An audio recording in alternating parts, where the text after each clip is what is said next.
우리 지역의 이슈를 속지원이 풀어보는 헬로 이슈 토크입니다. 8대 인천시의회가 전반기 막바지에 이르렀습니다. 이제 7월부터는 후반기를 준비하면서 하반기 원 구성을 위한 물밑 작업을 진행해야 할 텐데요. 코로나19로 인해 뉴 노멀 시대를 맞아서 새로운 정치력이 필요한 만큼 과제도 많습니다. 후반기 의장단 원 구성은 어떻게 될지, 또 과제는 무엇인지 짚어보겠습니다. 함께할 분들 이도형 홍익정경연구소장 그리고 유재홍 전 인천시 의원과 함께합니다. 두 분 어서 나오세요. 네, 안녕하세요. 반갑습니다. 자, 어느덧 이 8대 시의회가 개원한 지 2년이 다 돼갑니다. 이제 전반기를 마무리할 시점인데 먼저 이용범 의장이 이끈 이 8대 인천시의회 전반기를 좀 평가해 봐야겠죠. 두 분 어떻게 보세요? 먼저 이 소장님. 네, 벌써 2년이라는 시간이 금방 훌쩍 지나간 것 같습니다. 이용범 의장 입장에서는 8대 인천시의 전반기를 원만하게 무난하게 이끌었다라고 평가할 수 있을 것 같은데요. 절대 다수당이죠. 민주당 의회 지금 시위다 보니까 집행부, 박남춘 시정부를 견제하는 데는 다소 미흡했다. 제대로 동고동락했다는 표현이 오히려 적합하다 할 수 있을 정도로 밀어가기를 잘 유지하지 않았나라고 생각하게 되고요. 또 시의원 각자 입장에서 능력과 자질의 측면에서 볼 때는 일부 뛰어나거나 또 상임위 별로 잘한 위원회도 있습니다만은 전반적으로 빈수레가 좀 요란하다고 할 수 있을까요? 기대는 많았지만 생각 외로 의정 활동에 있어서는 좋지 않은 평가를 받고 있는 의회가 8대 전반기 의회가 아니었나 이렇게 평가하고 싶습니다. 무난하게 점수를 줄 수 있겠다라는 의미로 좀 받아들일 수 있겠고요. 유 전 의원님 어떻게 보십니까? 저는 처음 시작은 박남춘 시장님의 인사무능 논란으로 시작해서 숨 돌릴 시간 없이 많이 이제 빠르게 지나갔는데요. 먼저 중간 내용들을 좀 살펴보면 불근무 수돗물 사태라든가 정책 보좌관 도입, 그다음에 주민참여 예산, 그다음에 이응카드, 그다음에 지하상가도 조례 개정도 여러 가지 일들이 있었지만 의회 구성원들 의원님들 자체가 다 이제 초선 의원이다 보니까 좀 한계는 좀 있지 않았나 이렇게 보고요. 또 대부분 채워진 의원님들이 특정 정당 소속, 민주당 소속의 의원님이다 보니까 네. 아무래도 시정부를 견제하는 데는 좀 한계가 있었다 이렇게 말씀드리고 싶고요. 집행부의 의회가 한 이불을 덮고 있어 어디가 팔이고 어디가 달인지 구분하기 굉장히 어려웠던 전반기다 이렇게 표현하겠습니다. 사실 의회는 시 집행부 견제가 첫 번째 과제인데 그런 견제가 좀 잘 이루어지기 어려웠다라는 분석이신 건가요? 예, 맞습니다.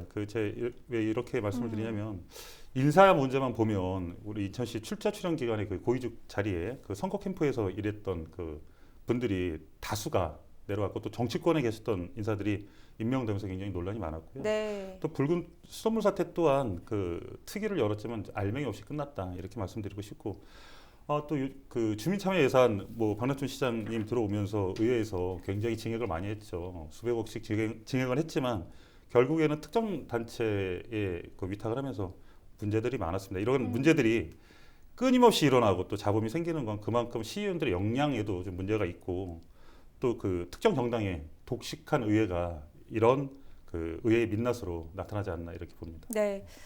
일하는 의회를 만들겠다고 공보 모임도 많이 만들고 또 조례 발의도 많이 했습니다. 실제 조례 발의가 전국 최고라고 하는데 두 분 모두 경험이 있으시잖아요. 조례 발의를 많이 했다고 일 잘했다 이렇게 평가할 수 있는 부분은 아닐 텐데 얼마나 시민들의 삶에 영향을 미치는 그야말로 내실 있는 조례냐에 따라 달라졌을 텐데 8대 전반기 조례 발의는 어떻게 평가를 좀 해볼 수가 있을까요? 지금 말씀하신 내용이 맞아요. 인천시의회 1인당 조례 발의 수가 전국 최고 수준이라고 하는 언론 보도를 저도 본 적이 있습니다. 네. 하지만은 조례안이 많이 발의됐다고 해서 일 잘한다 이렇게 평가하기는 사실 좀 아니다라고 생각을. 수만 많았다. 그럼요. 양보다는 질. 내용이 중요하다고 볼 수 있는 거 아니겠습니까? 네. 실제 역대 최악의 국회로 일하라는 국회로 손꼽힌 데가 20대 국회란 말이에요. 그 20대 국회에서 법안 발의한 게 2만 건이 넘습니다. 그런데 역대 최고 수준의 법안은 발의했지만 실제 법안 처리율은 37%. 또 역대 국회에서 가장 법안 처리가 안 된 데가 바로 20대 국회거든요. 그리고 1만 건 이상의 법안은 아예 단 한 차례 법안 소위도 상정되지 않았었습니다. 네. 이처럼 지방의회에서 조례 수가 많이 발의됐다고 해서 일 잘했냐? 그건 아니다. 뭐 어떤 조례냐, 내용이라든지 어떻게 처리가 됐느냐, 의미가 있느냐 이런 걸 봐야 될 것 같고요. 하지만 이 와중에도 빛이 나는 조례가 여러 개 좀 몇 개 있었습니다. 가장 주목할 만한 조례는 17개 광역시도에서 처음으로 인천 시민 전체에 대해서 안전보험을 들어주는 인천시 시민 안전보험 조례가 제정이 되면서 네. 시민들이 불의의 안전사고를 당했을 때 보상을 받을 수 있는 예산은 한 6억 5천 정도로 상대적으로 적은 예산임에도 불구하고 시민들에게 혜택이 돌아갈 수 있는 조례가 만들어졌다는 점. 또 이외에도 지역 생산 쌀 촉진 조례라든지 살찐 고양이 조례라고 해가지고요. 공공기관의 임원들의 보수를 상한을 제한하는 조례 등은 뭐 좋은 조례로 손꼽을 수 있다 이렇게 생각을 합니다. 눈에 띄는 조례안도 짚어주셨고요. 8대 전반기 조례 발의 유전 의원도 평가를 좀 해주시죠. 일하는 의회 만들겠다고 공부 모임 많이 만들었다고 하는데 그 의원님들 들어오실 때 공부를 하고 들어오셔야죠. 들어와서 공부할 건 아닌가 생각을 하고요. 그 조례 제정이냐 개정이냐가 저는 좀 다르다고 판단을 하는데 네. 제정을 했다는 건 그만큼 정책적 시도를 좀 많이 했다 이렇게 좀 봐주면 될 것 같고 개정을 많이 했다 그러면 그만큼 그 우리 시민들의 삶의 그 질 향상을 위해서 일을 많이 했다 이렇게 평가를 하고 싶고요. 네. 여러 가지 논란 속에서도 그 조례가 통과된 게 두 가지가 있는데 저는 개인적으로는 인권 조례하고 그다음에 지하상가도 조례 지금 현재 통과는 됐지만 여러 가지 논란이 있습니다. 그러니까 두 조례가 그래도 그 8대 의회 전반기에 눈에 띄는 조례다 이렇게 평가하고 싶습니다. 아니 의원님 그래도 7대 의원을 역임했는데 너무 8대 의원들에 대해서 박하게 지금 점수 주시는 거 아니에요? 아니 그건 아니고요. 예를 들어 저희가 의회에 있을 때 그 조례한 발의들을 살펴보면 네. 뭐 제가 그 조례 발의했던 이응카드 조례라든가 내지는 뭐 그 유치원 초중고들 전국 최저 수도요금이 되게끔 만든 조례라든가 이게 여러 가지가 이대호 의원님이 또 발의한 조례 중에 좋은 것도 많이 있는데 그렇게 좀 탁 튀거나 툭 튀는 조례들은 많이 있지 않았다는 게 좀 아쉬움이 있습니다. 그럼 아무래도 두 분이 의원 생활을 하셨기 때문에 좀 이렇게 풍성하게 이야기를 나눌 수 있을 것 같은데 유재홍 의원이 조례를 발의했던 내용도 지금 잠깐 얘기를 해주셨지만 네. 이 소장님 발의했던 조례 중에 좀 톡 튀는 게 있을까요? 어떤 게 있나요? 튀는 게 있죠. 제가 이제 2010년, 2014년 재선을 했었는데요. 재선할 때 이제 2014년에 재선할 때 이제 세월호 사건이 직전에 발생도 했고요. 또 태안의 해병대 캠프 사건이 또 발생을 하면서 이제 학생들이 현장 교육에 가서 사망하는 이런 어이없는 사고들이 많이 일어났었습니다. 네. 국민들의 슬픔도 상당했었고요. 근데 거기에 이제 이런 걸 좀 막아봐야 되지 않겠느냐. 그래서 인천광역시교육청 학교 현장 교육 학생 안전관리 조례를 제정 조례로 최초로 이제 발의를 했고요. 그래서 뭐 지방자치 학회라든지 뭐 많은 좋은 조례라고 주목도 받고 상도 받았던 기억이 납니다. 그때 당시는 좀 시대적인 그런 배경이 있다고 얘기를 해주셨는데 지금은요 코로나입니다. 코로나로 인해서 비상 상황에 돌입한 이때 이럴 때일수록 일하는 의회가 더 필요하고 의원들이 시민들의 삶을 좀 적극적으로 살펴야 할 때인데 의회에서 발빠르게 움직였다 이렇게 뭐 평가를 해볼 수 있을까요? 그동안 인천이 코로나 청정 지역처럼 그 보여서 인천시가 그 대책을 잘 세운 걸로 이렇게 착시해서 보이긴 하지만 현재 인천시 전역으로 코로나가 이제 빠르게 확산이 되고 있고 네. 아직은 평가하기에는 좀 이른 감이 있다 이렇게 좀 표현을 하고 싶고요. 단순 그 재난기금으로 제가 한번 비교를 좀 네. 한번 해드릴게요. 5대 광역시 중 광역지자체 지원금과 기초단체 지원금이 전무한 도시는 인천밖에 없는 거예요. 또 금액적으로 살펴보면 타도시는 많게는 220만 원에서 그 적게는 120만 원까지 지원을 하는데 우리 네. 인천은 중앙정부지원금 딱 100만 원이 전부입니다. 같은 세금을 내고 다른 대우를 받는다는 느낌을 받는 우리 인천 시민들로서는 그 상실감 같은 게 들지 않을까 이렇게 생각을 합니다. 그렇군요. 자 코로나 시대 좀 아쉬운 점을 짚어주셨는데 좀 잘한 점도 있을 거 아니에요? 저는 뭐 같은 사건을 가지고 좀 다른 시각에서 얘기를 해야 될 것 같아요. 인천 지역에 이제 코로나19 확진자가 초기에는 많이 참 적었다는 점은 뭐 분명한 사실 아니겠습니까? 1월 20일에 첫 확진자가 발표한 이후에 인천시 초기 대응은 난 잘했다라고 평가를 하고 싶어요. 네. 뭐 아직은 뭐 더 지켜봐야 된다고 말씀하셨지만 어쨌거나 인천시의회에서 초기 대응에 있어서는 뭐 잘한 거 아니겠느냐 이렇게 평가하고 싶고요. 또 지금 앞서 말씀한 것 좀 더 지켜봐야 되고 다고 말씀하셨지만 뭐 다소 불가피한 측면도 없지 않아 있다고 봅니다. 지금 수도권에 집중돼 있고 또 이태원발 클럽 문제라든지 아니면은 뭐 쿠팡 물류센터 그리고 또 동선을 숨긴 학원 강사 문제 이런 것들에 대해서 어느 정도 뭐 다소 뭐 예측 불가능한 좀 쉽지 않은 면도 있다 보여지고요. 또 긴급 재단 지원금 얘기 말씀을 하셨는데요.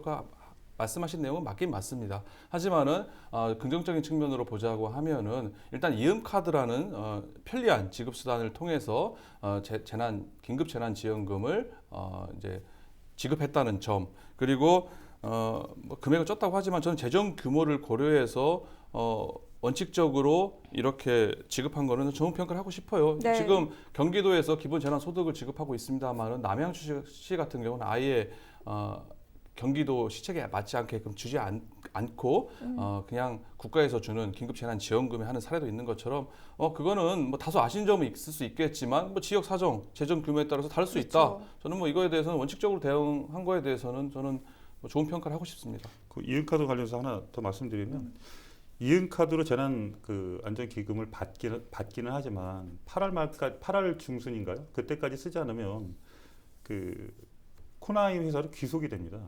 그 정부 재난지원금을 사용 안 하면 왜 기부로 되는 거와 반대로 이 부분은 인천시에서 좀 그 심도 있게 좀 짚어봐야 될 문제 아닌가. 왜 그러냐면 본인한테 주어진 걸 본인의 의사에 관계없이 그게 다른 쪽으로 기속된다는 건 사실은 상당히 좀 문제가 있다고. 그렇죠. 생각합니다. 경기도 같은 경우도 일정 기간 지나지 않으면은 이제 못 쓰게 되거든요. 하지만은 그게 일정 특정 회사한테 가는 거는 문제가 있다. 뭐 그거는 뭐 당연한 거 아니겠습니까? 그런 문제점도 있고요.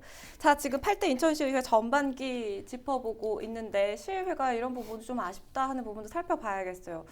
붉은 수돗물 사태 당시에 뭐 감사 문제랄지 수도권 매립지 그리고 또 소각장 문제 아쉬운 것들이 뭐 한두 가지가 아니에요. 좀 짚어볼까요?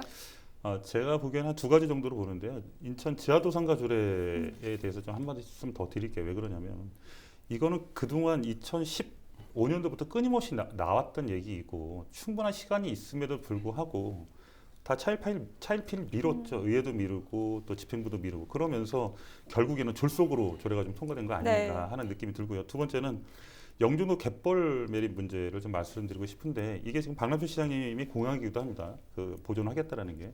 근데 요즘 최근 들어서 경제청과 개발에 대한 문제가 나오면서 갯벌을 매립을 하겠다라는 그 개발적인 사고들로 박남춘 시장의 시정 방향이 오락가락하는 모습을 보면서 상당히 좀 안타깝다 이렇게 말씀드리겠습니다. 네, 아쉬운 점 우리 이 소장님도 짚어주세요. 저도 8대 시에서 가장 아쉬운 점은 현안 주요 사회적 갈등 있는 부분에 대해서 중재자 내지 조정자 역할을 잘 하지 못했지 않았나 이렇게 평가를 하고 싶습니다.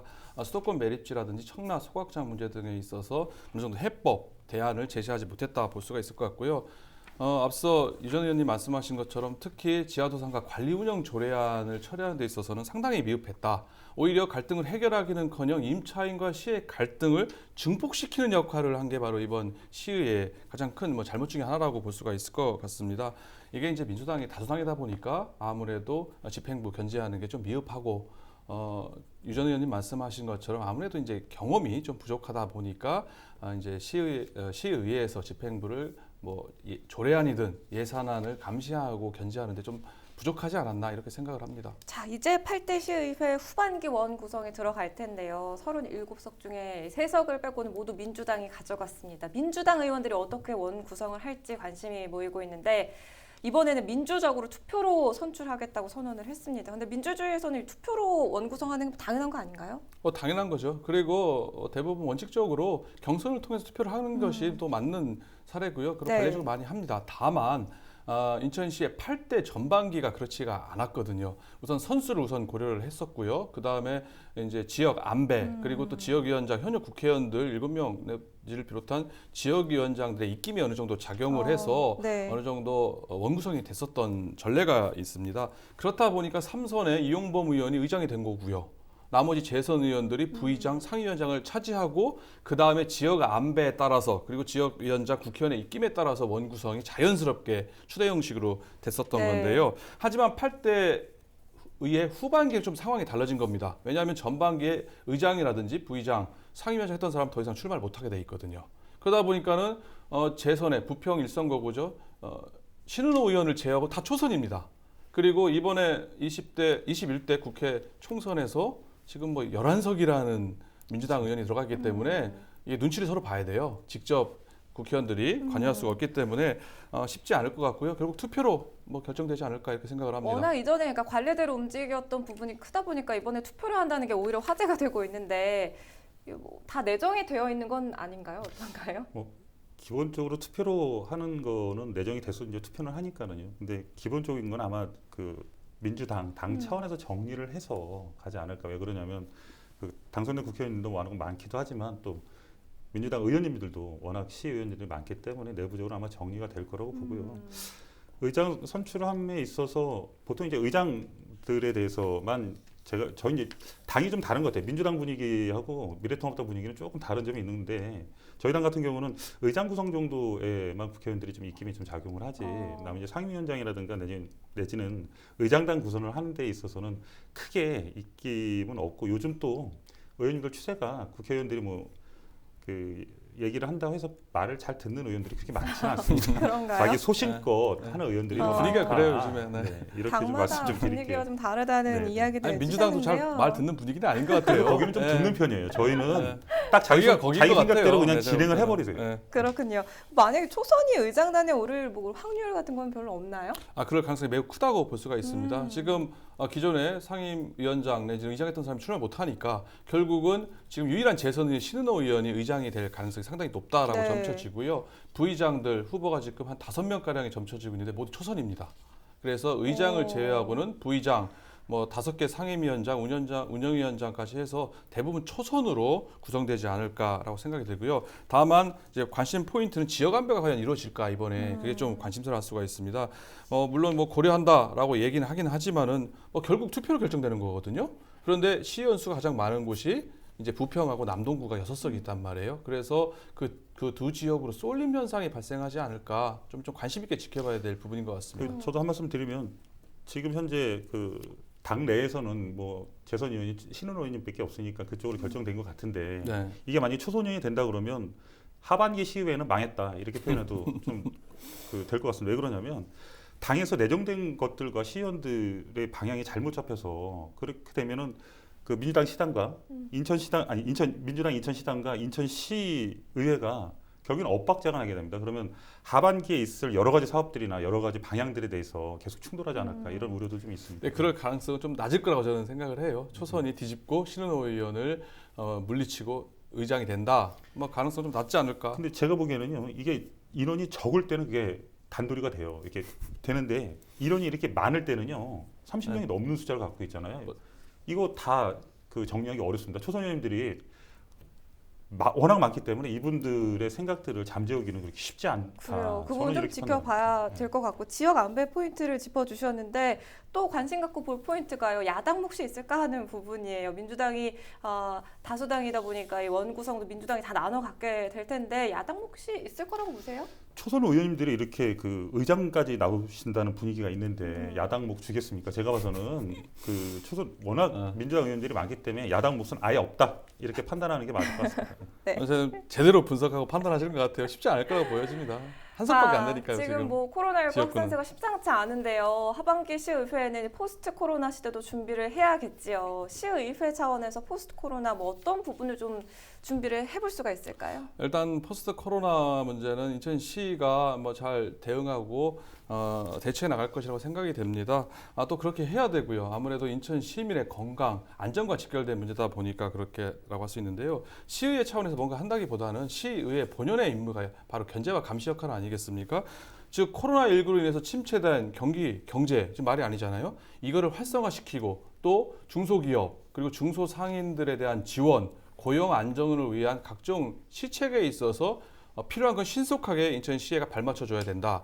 또 중복 지원 내지는 불필요하게 낭비돼 새 나가는 돈이 있을 경우에는 그걸 또 감시 겸재해야 되는 게 네. 시의 역할이거든요.